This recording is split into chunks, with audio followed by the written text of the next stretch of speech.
Now, Pujya Atman Sri Swami Jyotirmayananda commences tonight's Satsang with a Sanskrit peace chant. Om Purnamada Purnamidam Purnat Purnamudachyate Purnasya Purnamadaya Purnamevavashishyate. Om Shanti Shanti Shanti.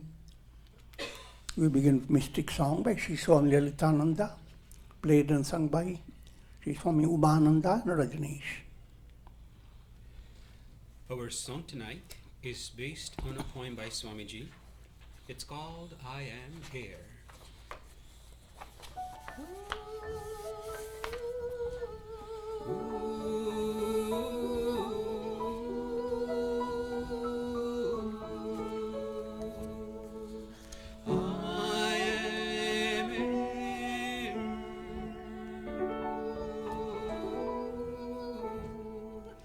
In the ocean waves I play without any care. I age in snowy hair, rejoicing in youth at a spring fair.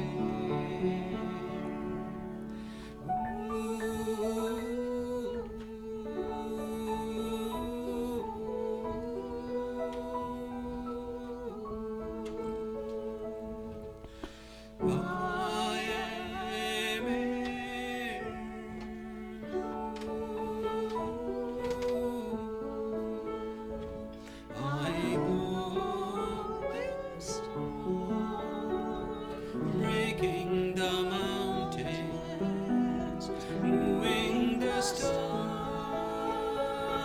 I am the all-powerful wind, giving cries and joy.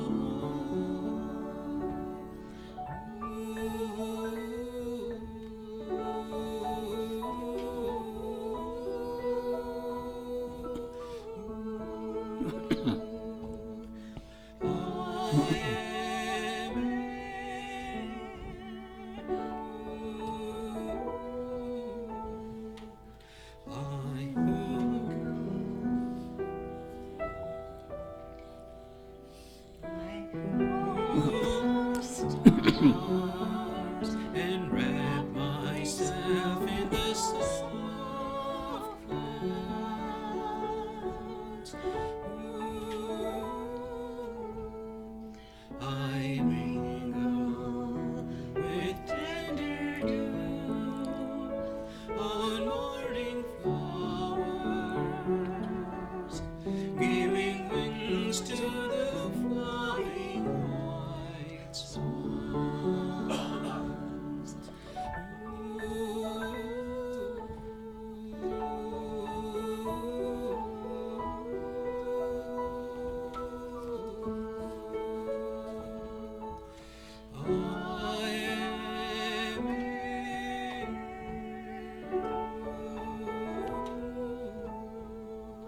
Opening the heart to roam the fragrance, I blow the trumpet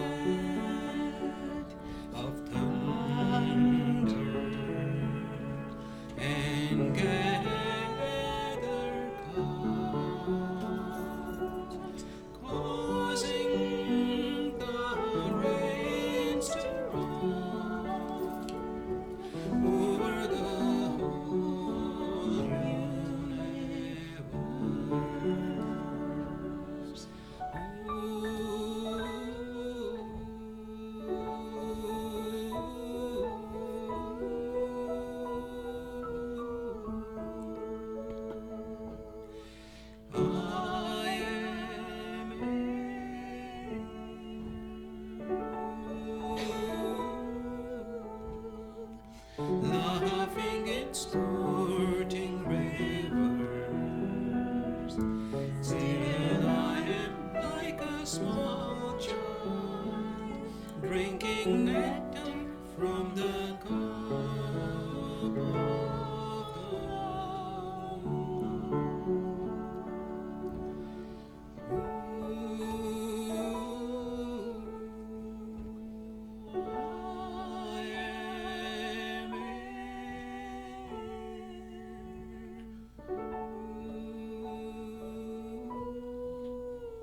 We're recording from the ashram of our revered Guru, Pujya Atman Sri Swami Jyotirmayananda in Miami, Florida. Today is June the 27th, 2018, Wednesday evening, and tonight Swamiji will be lecturing on Yoga Vasistha. This is series 2018, class number 51. And now Pujya Atman Sri Swami Jyotirmayananda. Om Brahmanandam Paramasukhadam Kevalam Jnanamurtim Dvandvatitam Gagana Sadrisham Tatvamasyadi Lakshyam Ekam Nityam Vimalamachalam Sarvadhi Sakshi Bhutam Bhavatitam Trigunarahitam Sadgurum Tam Namami. Om.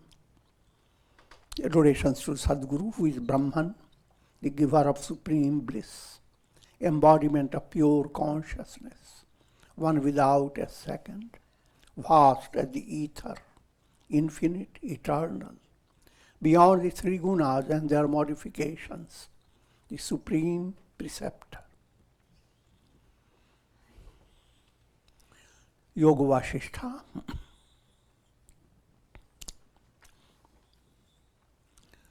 Utpatti Prakarana, and we are moving towards, presently it is 40th section.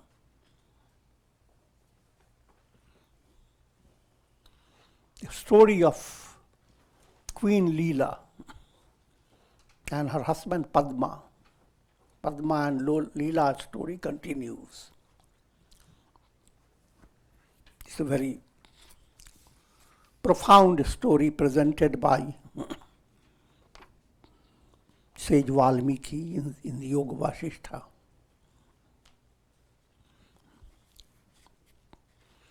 And the purpose behind this story is to enable you to understand that the world of time, space, causation, that world is not a mathematical, precise world. Whatever mathematics you know remains limited. It becomes only a ticks in your head.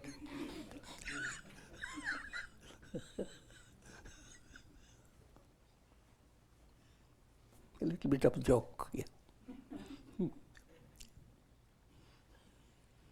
All the mathematics that apply in day-to-day life, where the Newton's laws operate, every object falls, and there's always law behind everything. But you go out of space, all those don't apply. I'm just giving a simple illustration. But even all your study of science, where you view the entire universe and go after every little detail. Of course, the details are many. All that you go after is a few grains of sand. But however, the mind always is gripped by that if a person dies, he will go somewhere. And if he has gone into another embodiment, at least in order to be reborn, he must at least go through a year or half, or that's at least a year. Because the baby has to be in the mother's womb.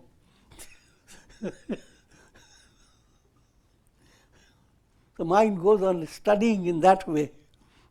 The reality is totally different.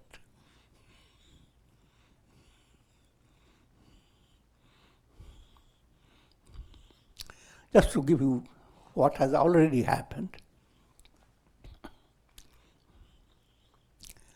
King Padma was a great king, and his wife was very devoted to him, Leela. They lived their life with great joy and performed royal duties, lot of acts of righteousness. Leela was a devotee of Goddess Saraswati, who has secured boon that if her husband were to die, let the soul of the husband stay in her own palatial room. And Saraswati granted. In course of time, in a battle, King Padma was mortally wounded, brought into the palace, and again by a celestial voice that this king will come back to life later. In the meantime, keep the body covered with flowers. So, Leela covers the dead body with flowers. However, even though Goddess Saraswati tells her that his soul has not gone away from your room, right in the room, but she feels completely separated from her husband, suffers from pangs of separation.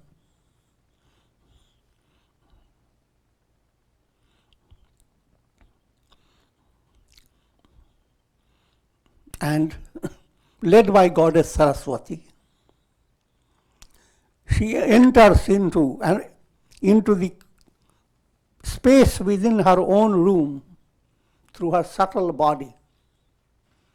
All the detail we have gone through before. And that in that little space opens up a whole cosmos, whole universe. And in that universe, she is led to the world of with a different world, where her son, rather, where King Padma is a young man known as Viduratha. He has inherited a kingdom. His parents have gone away to ashram. And she sees King Viduratha with other people around who were similar to people of her world, people who used to come into her palatial gatherings. She developed the idea that not only my husband has passed away, but so many other people must have passed away. To verify that, she comes back to her world and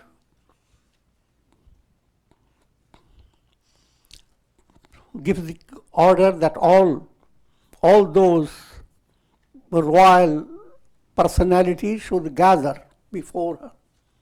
She sees them all, and she is extremely surprised that none of them have died. But yet, Viduratha finds exactly a similar setting, similar people.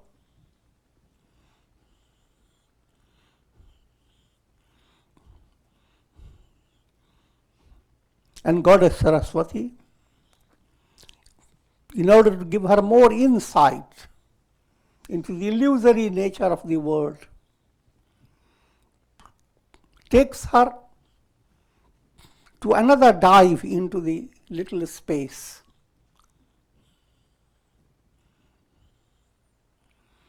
And now she is led to Parvat Gram. That was Leela Padma's previous embodiment. And Parvat Gram, there they come to understand they were Vasistha and Arundhati. King Padma was a Brahmin Vasistha and Padma was Arundhati. And they had lived there together as a general type of farmer, but Vasistha developed a great desire to be a king having seen the royalty and glory of that, with that type of aspiration he had passed away. And Arundhati had also, in that embodiment, that was the first embodiment, when we are describing the three planes, Arundhati had secured boon from Goddess Saraswati that when Vasistha, her husband, dies, let his soul stay right there. And Goddess Saraswati generously given the boon.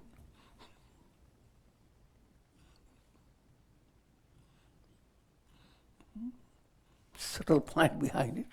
Even when you ask for boons, and if your mind is not very advanced, you get the boon in the language of your mind, matching up with your mental illusion.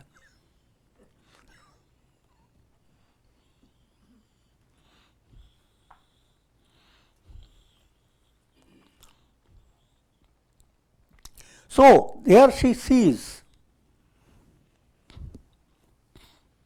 Arundhati Vasistha's dear son, Jyeshta Sharma, and many people all grieving.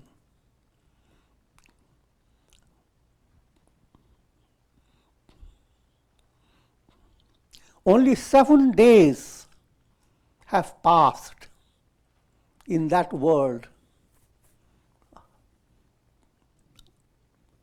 after the death of Arundhati and Vasistha. When Vasistha died, Arundhati also couldn't bear with that separation and she passed away. And all people there are still struck with grief.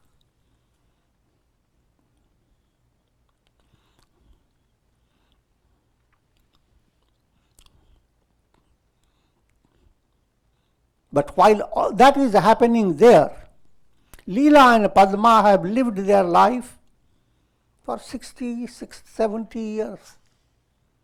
So what is there 7 days becomes 70 years here.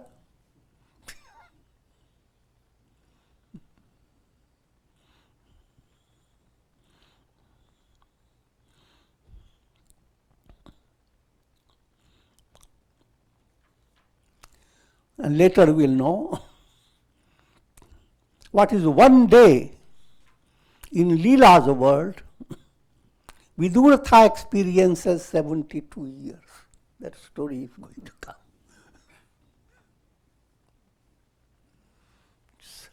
So with this type of information, and not work upon how many births have I gone through, and how many years I spent in each birth.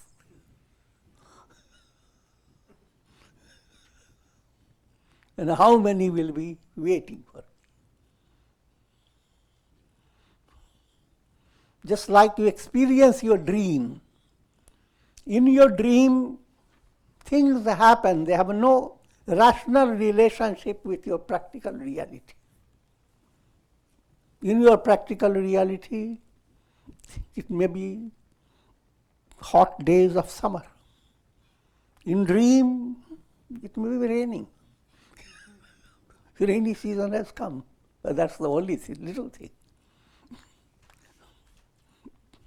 In dream, you may fly without even practiced siddhis.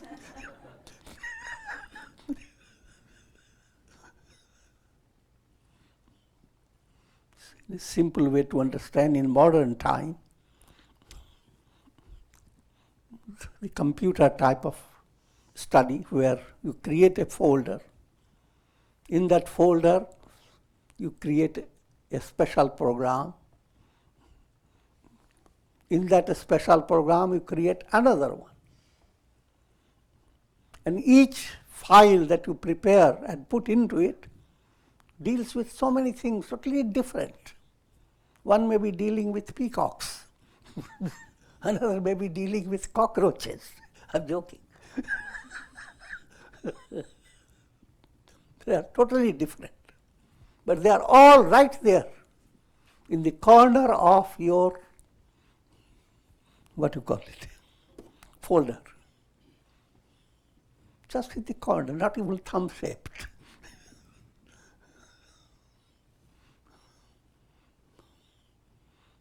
So to human mind, there is always space becomes important. Things are close to you or they are far. But the higher reality has totally different.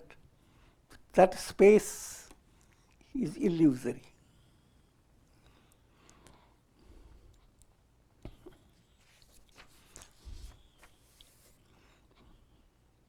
The Goddess Saraswati and Leela, they are preparing to go to the world of Viduratha.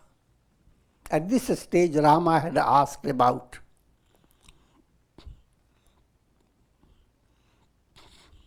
what causes the soul. Rather, his question was a simple question: how can a person go into different worlds? And Vasistha explains that if as a body you are extremely limited, but the body is not your reality. As a mind, you have no limit. And this is the point that we are elaborating.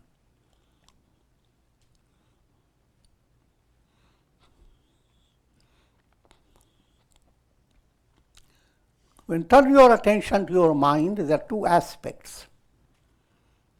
Intellect gives rise to understanding.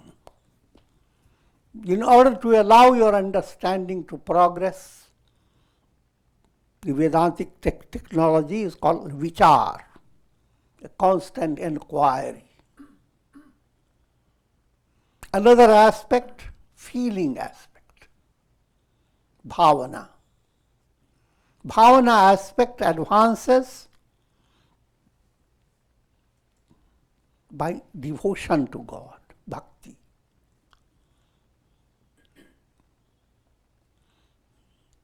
But as bhakti and vichar enter,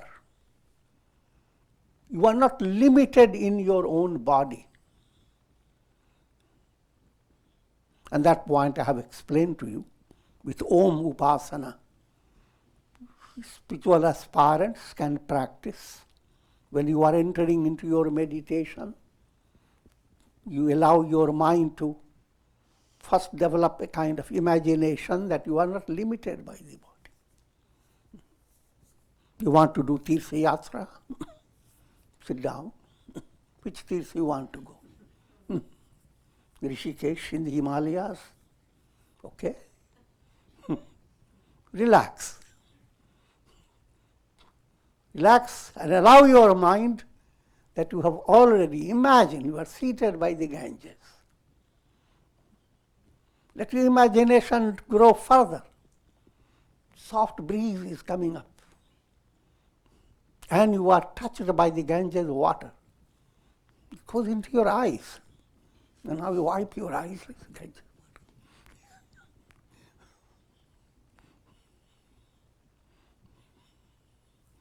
All this you do, your body is not needed, body is just relaxed in meditation.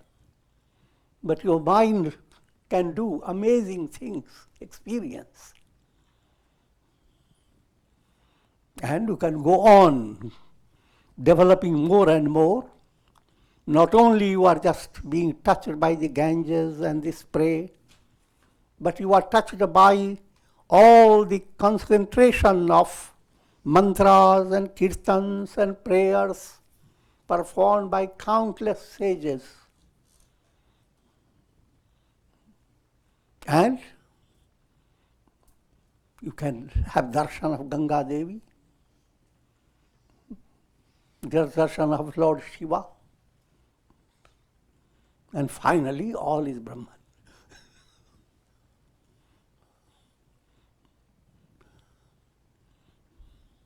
So all that is possible for every individual.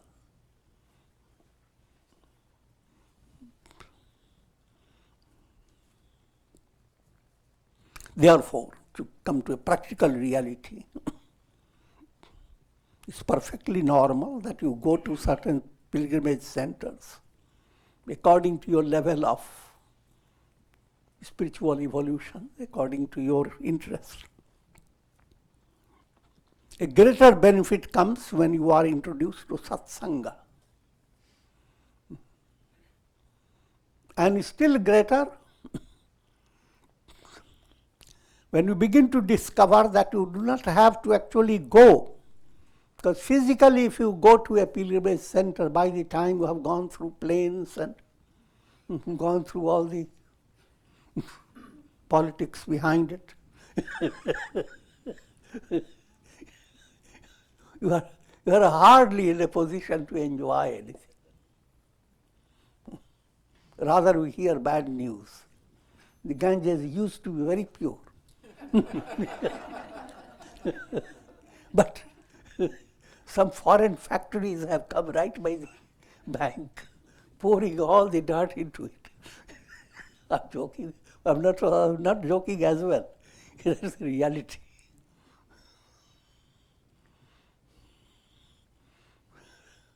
So what happens to your pilgrimage? In other words, that stage of pilgrimage is good if you are still in a kindergarten. But if you have growing up, you don't wait for going into pilgrimage. Is there a place where God is not? And wherever your mind is, it's a matter of setting your mind to in a right stage. Allowing your mind to focus on who am I, what's the truth. That truth is Brahman, and truth is behind everything. Truth is God, and God is the reality behind everything.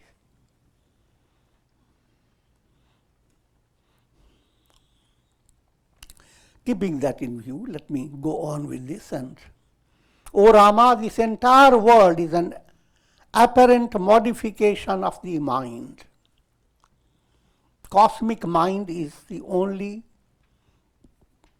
profound reality, not the absolute reality, but profound reality, the entire world. Body-based experience is very limited. Even the body idea is an act of mind. Without your mind, can you ever recognize your body or anybody's body or anything material? Mind is needed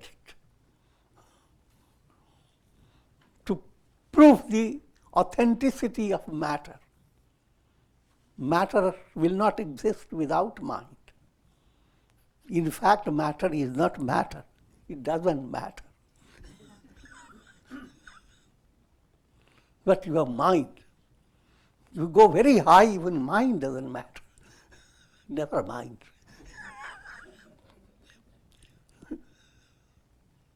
But that stage has not come yet. I mean, this is story. But that's where we are being led to.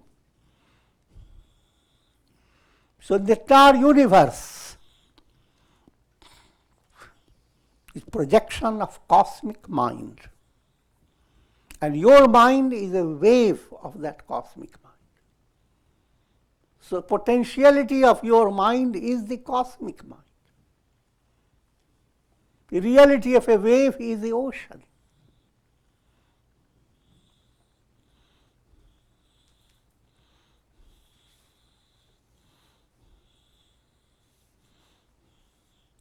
The individual mind, when freed from the pressure of egoistic vision, becomes aware of the fact that it is nothing but the cosmic mind. Thus it becomes aware of its unimaginable cosmic powers. What's unimaginable power? Led by your mind, you begin to understand God is in my heart. Further you understand, you are in His instrument. You are a ray of God. Further, hooray, I am God.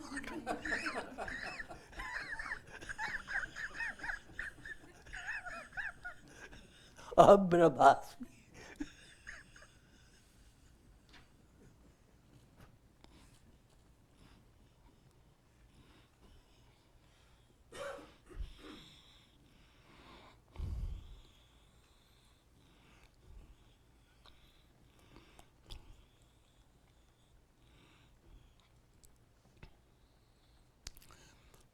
Every individual possesses the potentiality of the cosmic mind.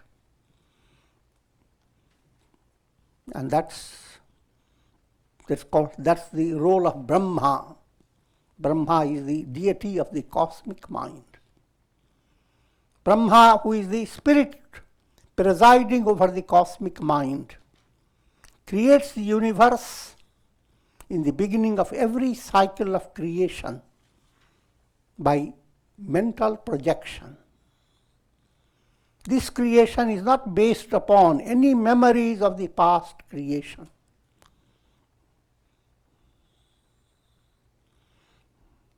In a storyline, or rather in an allegorical way, when Brahman passes away, Brahman also has a limit of time, and the next Brahma comes in. The next Brahma is not related to the previous Brahma. So all the memories of the previous Brahma are completely effaced. Every creation begins completely anew. Behind all that, again, the whole idea is that causation is not a reality.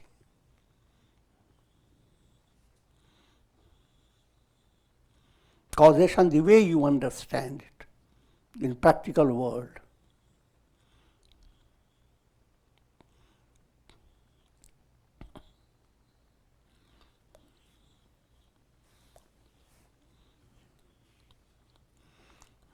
In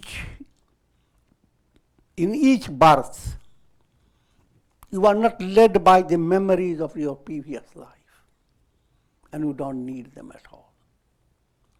And you don't have to wait for next birth, even within this lifetime. So many memories develop, come to a very practical way to understand. So many files you create and you dump them.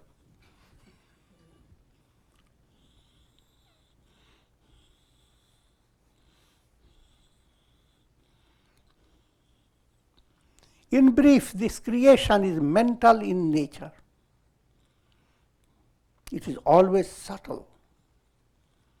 But due to the limitations of the mind, it appears gross and physical. Deluded by ignorance, the individual soul, which is essentially the self, begins to experience a world even in the placid ether of consciousness. It sees the realms of the gods, the mountains, rivers, oceans, and planetary systems. Not to bring too much effort to your mind, just think of your dream. In your dream, you have the same world, with all the planetary conditions, and you have mountains, rivers, and all types of things.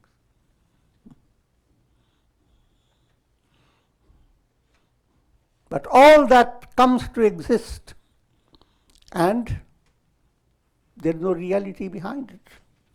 Based on your vasanas, subtle desires, the way your mind has created subconscious impressions, your dream begins to manifest.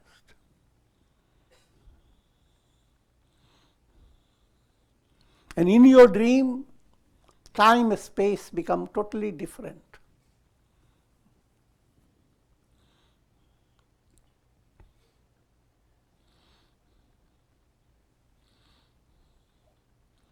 deluded by ignorance, the individual soul, which is essentially the self, begins to experience a world even in the placid ether of consciousness.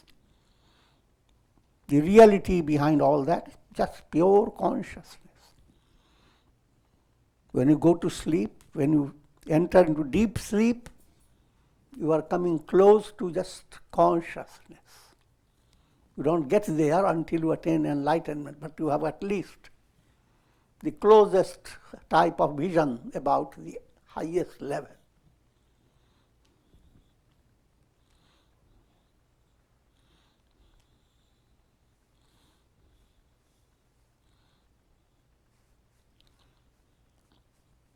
But that consciousness, just like the screen in a cinema show, becomes the basis of countless shows, countless stories, dramas, tragic stories, comedies, all types of things, countless. And no matter what type of drama you are seeing through the screen remains the reality behind that drama. It is without the screen there will be no projection. Projection will not have any value.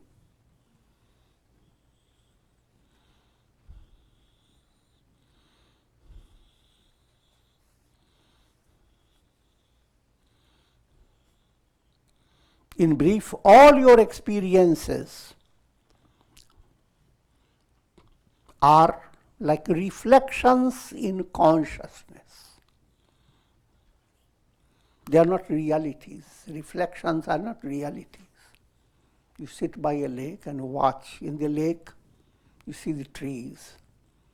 And then you become further interested. You see a squirrel jumping from one tree to another.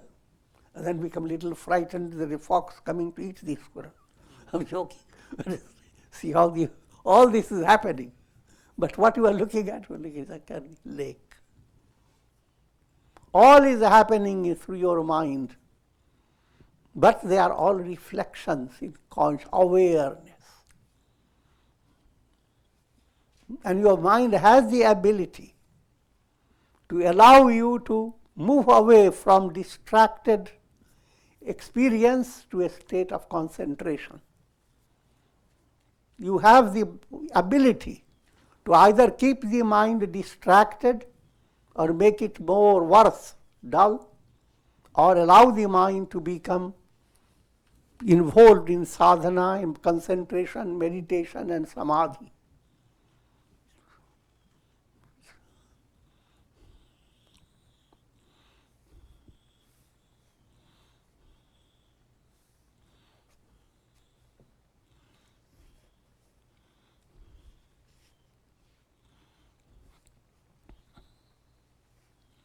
Like a bird enclosed in the hollow of a tree, the individual soul experiences birth, death, and numerous diseases and afflictions of the body and mind.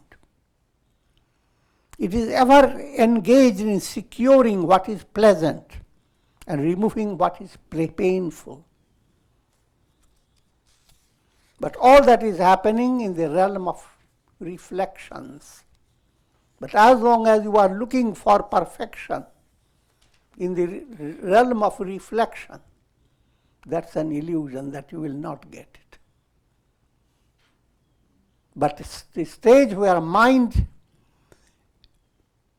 being enlightened mind is like a cloud that has allowed the light to pass through. Then the mind has only one way to go.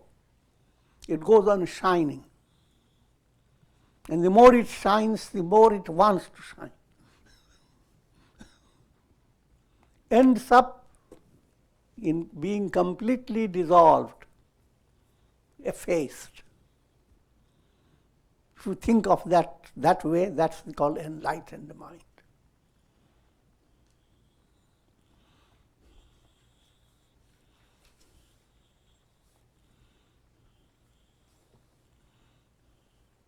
This solid world, in fact, is sustained by the vrittis, mentations of the mind.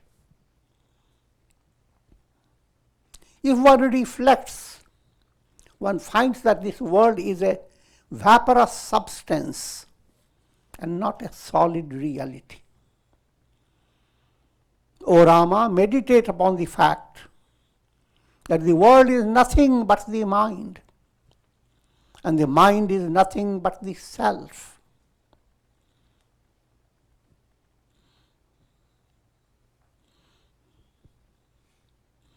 This self is the only reality behind all names and forms, and is the ultimate goal to be realized by every soul.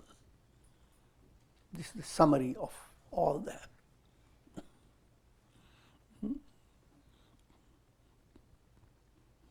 In a simple way, I draw your attention to 3 S.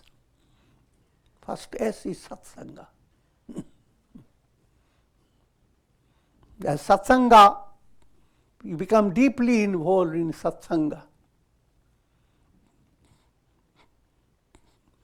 Next,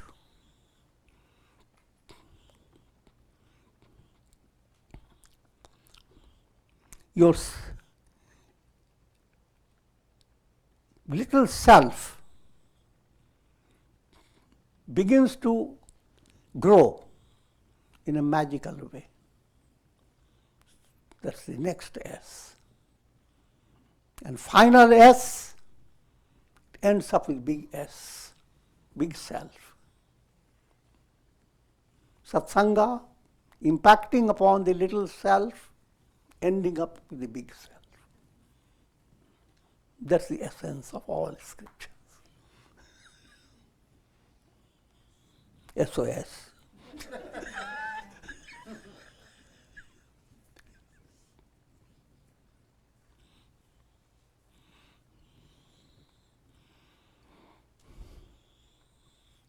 Leela and Goddess Saraswati,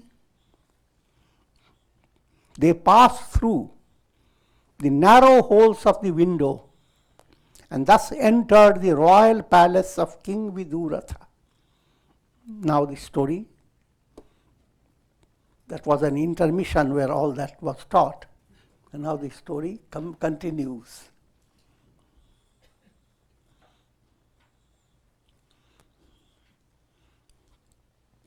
Shri Vasistha continued, O Rama, prompted by Goddess Saraswati, the king woke up. See, they go through the astral journey, celestial, subtle journey. But in their journey, Leela sees the world exactly like everybody sees.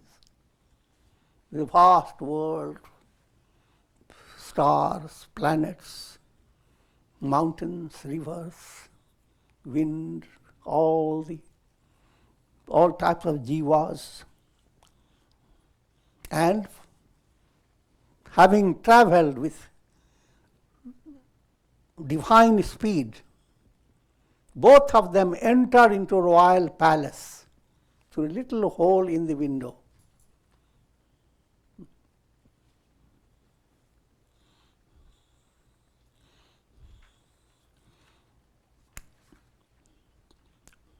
And this is a palace where king is in deep sleep. He is facing a big problem. A big enemy has attacked him.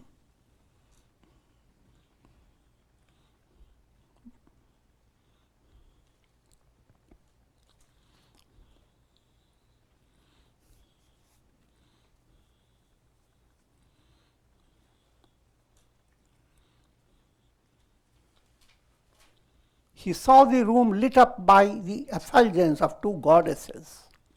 See, to his sight, Leela, who was his own wife, but now is a totally different setup.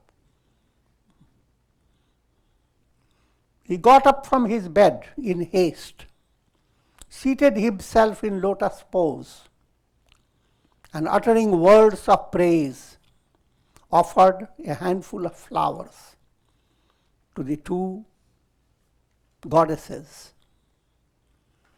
King Vidurtha said, "O goddesses, adorations to you both.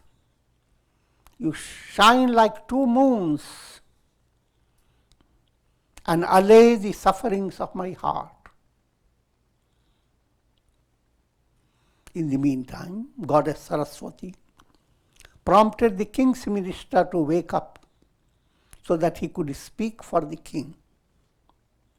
This is a royal tradition. The king doesn't have he doesn't go on talking about himself. The minister talks on his behalf.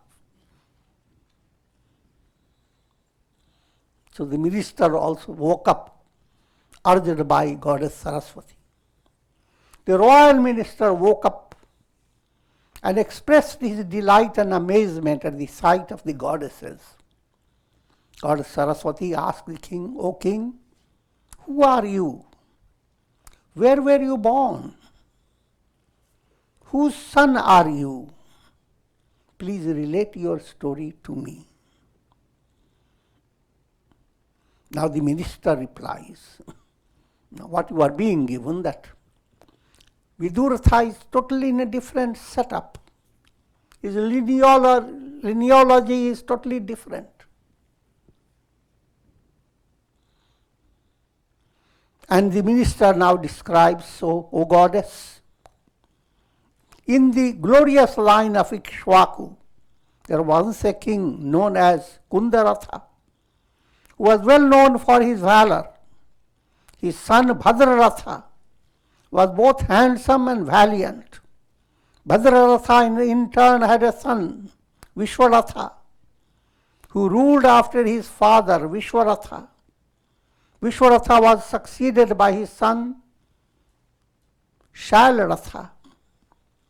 Thus, in this succession, Shailaratha was succeeded by his son Kamaratha, and he by Maharatha, and Maharatha by Vishnuratha, and Vishnuratha by Nabhoratha."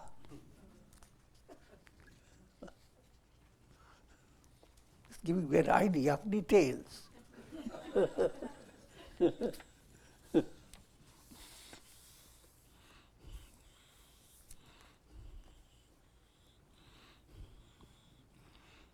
King Nabhoratha was a delight to his subjects.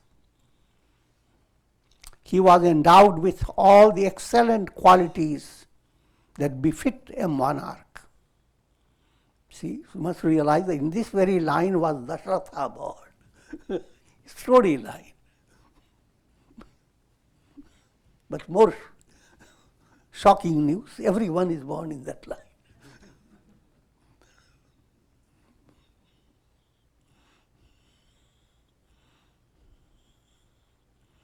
So Nabhoratha was a delight to his subjects. He was endowed with all the excellent qualities that befit a monarch. Our king Vidurtha was born as his son through his queen Sumitra. That's his reality now, the reality of his identity.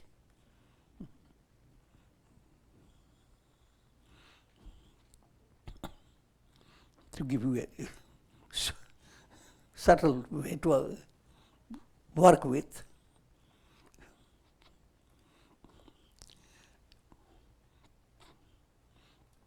If you are thinking of your past life,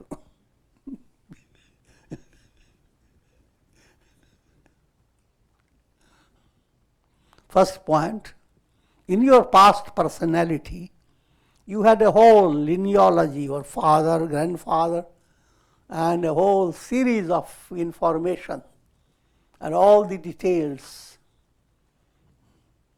And you might have lived up to 95 years or 100 years.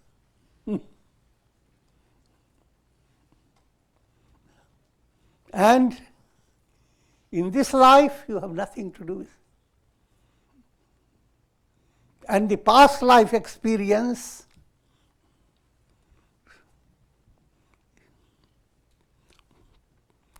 relates to your own neighbor.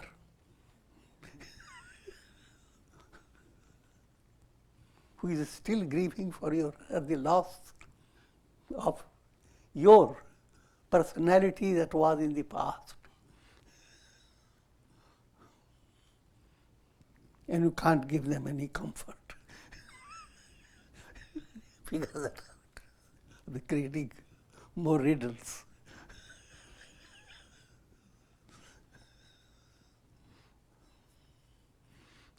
In brief, it serves no purpose to go into your source, the family line, the tree, how did you come, where were you? All that is just a mental entertainment. Nothing to do with your reality. Another, even to think of your past embodiments. Who were you, where were you, etc. That also has nothing to do with your practical reality. The simple message behind it, that your mind is not enlightened, then all this illusion and all that illusion works is open for you. You have no other choice.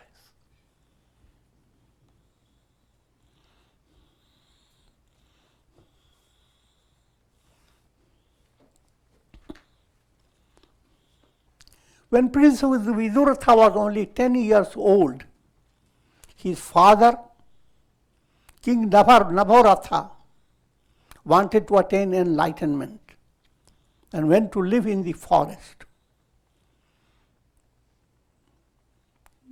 He and the queen, they renounced the kingdom and installed Vidurtha as the king. Since then, O goddess, King Vidurtha has been ruling his subjects righteously. It is through his righteousness. See, in her world, few hours back, she had seen Vidurtha at this stage. But now when she comes, Vidurtha is 70 years and more. In her world, only few hours have passed.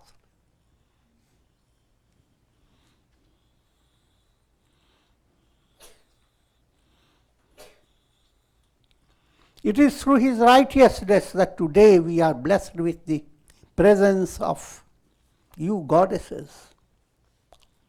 Then Goddess Saraswati touched the king's head with her hand, saying, O king, now remember your past embodiment. At this, the delusion dispersed from the heart of the king. He remembered himself as a reincarnation of King Padma and became aware of the events of the past. Like one who has emerged from the deep waters of the ocean, the king expressed profound amazement. King Vidurtha said, O goddess, what a wonder it is. In this world of my previous embodiment, only a day has passed. In the world of the previous embodiment, that's in Leela's world, only one day has passed. While here I have lived for 70 years.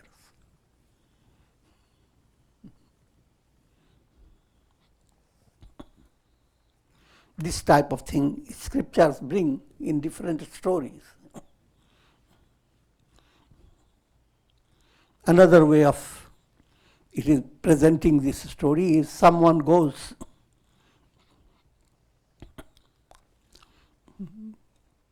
it is in Bhagavad Puran. Balaram was going to be married and some personality goes to look for who should be his wife, asking Brahma. And when he reaches Brahma and just waits for a few minutes, and Brahma then says, go back. No one is alive. This is a story. It may not match up with any anything you know of.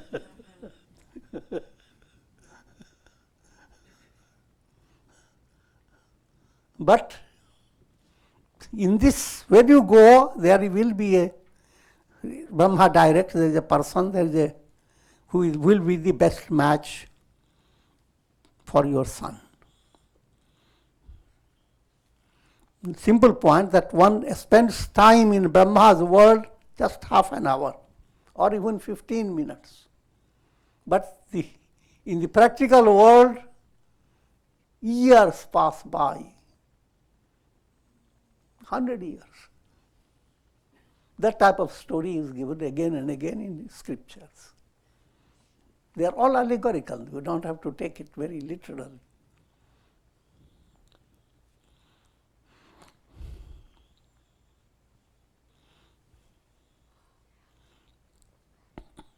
Goddess Saraswati explained, when you died as Padma, you experienced a kind of swoon, fainting. And even within the space of the room in Padma's palace, you experienced your present world and yourself as Viduratha. So all your experience is not far from your previous, the world of your previous embodiment.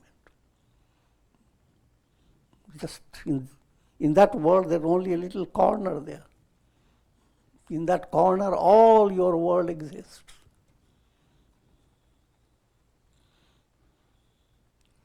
Every portion of the world is capable of sustaining countless world systems. Just like every portion in your computer is capable of sustaining countless files and folders. If that is easy to understand, computer fortunately is easy before you. Otherwise, very difficult to explain this.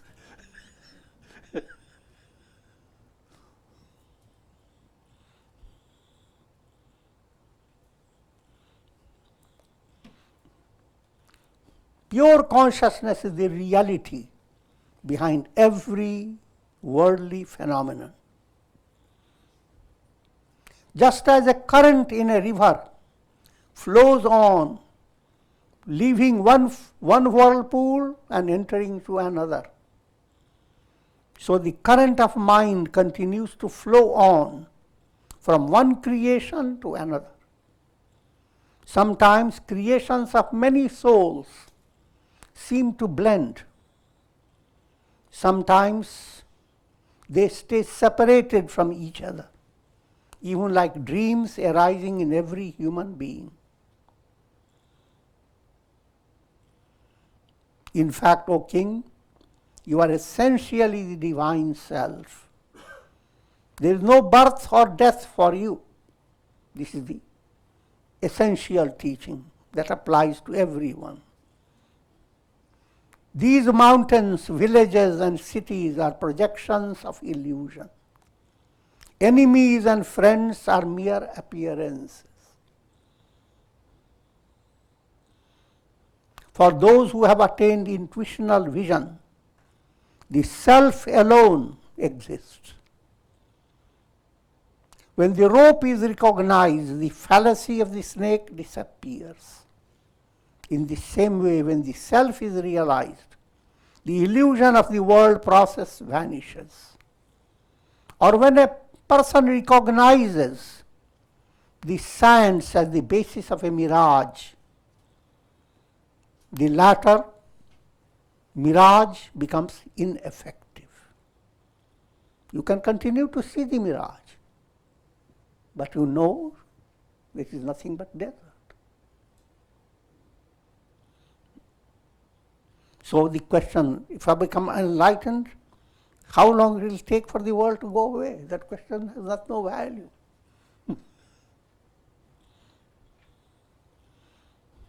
In the same way, when the world is realized as Brahman, it can no longer delude the mind of the wise.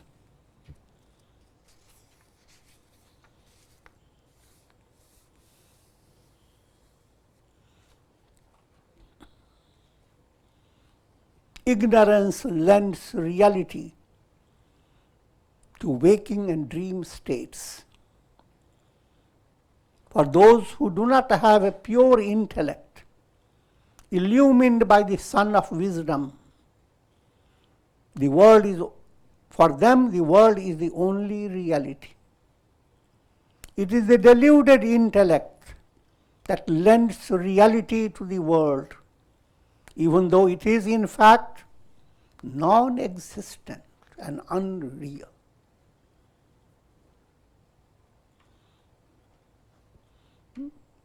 The world gives you the shocking experience. You depended upon so many things, and where have they gone? Even as a baby, you had lots of yogi bears around you, keeping you cozy and comfortable. But where are they? You gain all the possessions, etc., etc., but ultimately, where are they?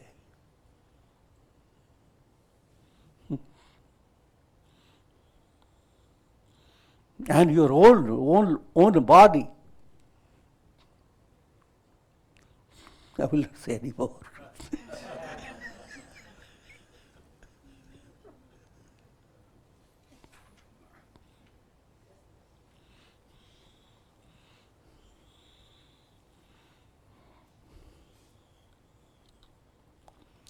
O Rama, Vasistha says, consider this world as a long dream.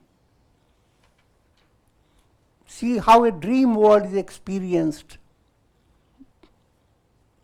See how pure consciousness is refracted into a system of time, space, causation due to the subtle desires of the subconscious. When you wake up, you discover the illusoriness of your dreams. Compared to dream, the waking state is considered real. But with deep insight, you can see how the waking state is just as unreal as dream. While dream is contradicted by waking, the waking state is contradicted by dream. So both states are not stable states. Both are refractions of consciousness brought about by illusion, and both are superimposed upon the self. And with this I will conclude for today. Om Purnamadaha Purnamidam Purnat Purnamudachyate Purnasya Purnamadaya Purnamevavashishyate. Om Shanti Shanti Shanti.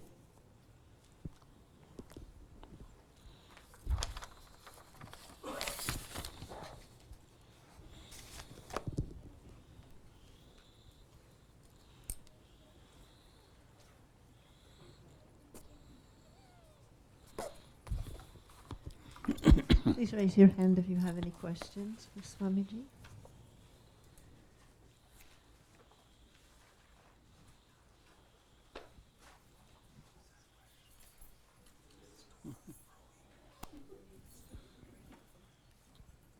Ram Gurudev.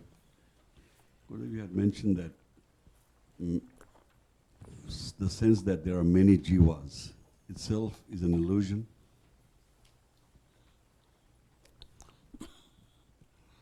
Sun has countless reflections. Those reflections are the jivas. When you say many, that's another illusion. Many means it doesn't come under count. Infinity. Infinity proceeds from infinity.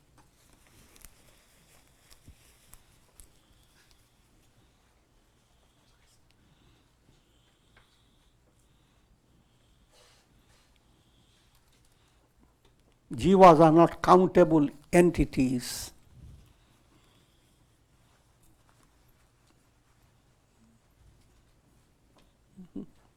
You are one to you, but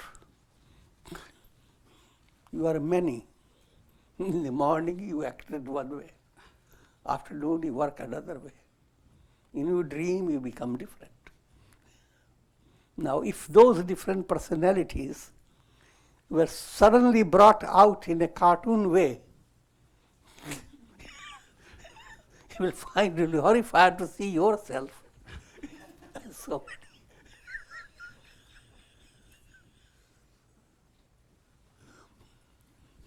Maya does that type of play.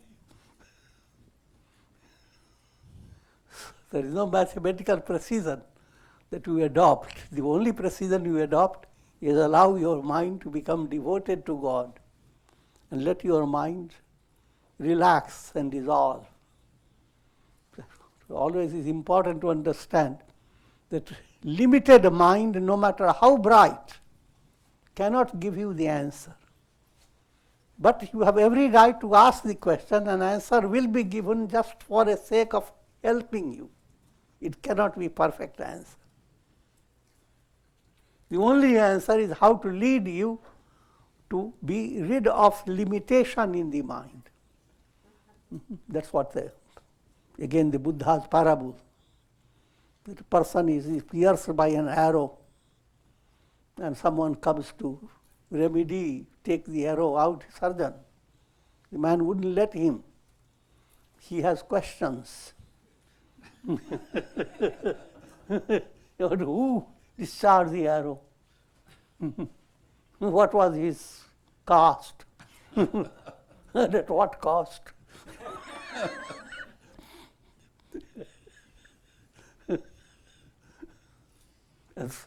Questions can be endless. But going after the questions, be limited, just a few questions. Don't spend too much time in that. Spend time in getting it done, remedied. When you are remedied, there's the question, being interested in who, etc. From practical point of view, yes, you can go, and if it's still your interest. But in a story, the spiritual process, when you remove a misunderstanding and it simply vanishes, you don't go after looking for it. Where did it go?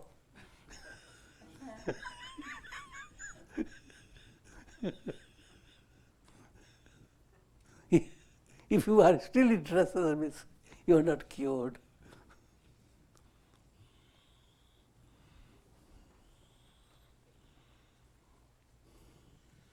We talked about the space, time, and causation, and that they do not exist.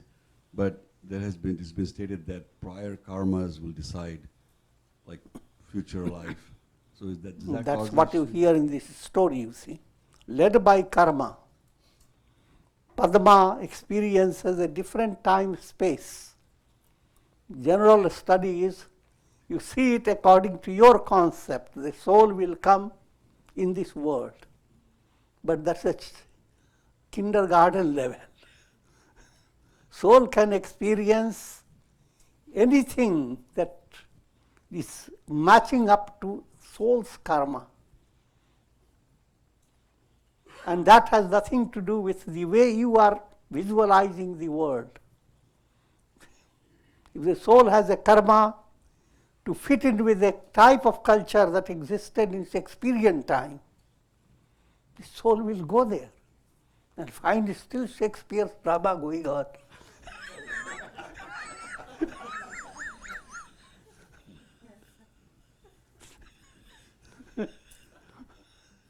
In Maya, nothing is impossible.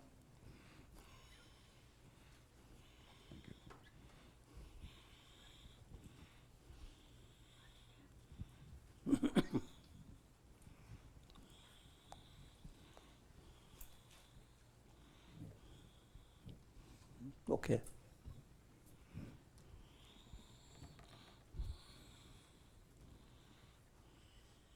Tomorrow is an illusory Thursday, and on that illusory Thursday at 6 p.m. there's a discussion group dealing with the art of positive thinking. That's at 6 p.m. and all are invited to join in here in the Satsang room. Friday, Swamiji will continue lecturing on the Tulsi Ramayana. And for all old-timers here, you know that on Saturday we have pranayama at 7 and guided meditation at 7:30.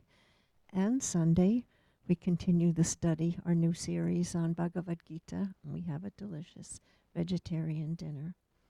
And the computer tells us that 956 people are receiving Swamiji's tweet at 6 p.m. I don't know where they are or who they are, or but some of you still may not be getting it through your mobile Twitter on your smartphone, but you are getting it, I hope, on Twitter, on your regular Twitter app, and you can retweet on that app. So somewhere in this illusory universe, 956 people are continuing to get the tweet. So don't lose heart if you haven't gotten it. Maybe hope is in store somewhere down the line. You can always go through the Twitter app and then you will get it. It may not give you a little song when it enters at 6 p.m., but you will still get it. Guru Purnima, remember, July 22nd, Sunday at 5 p.m. And now, Kum Kum blessing.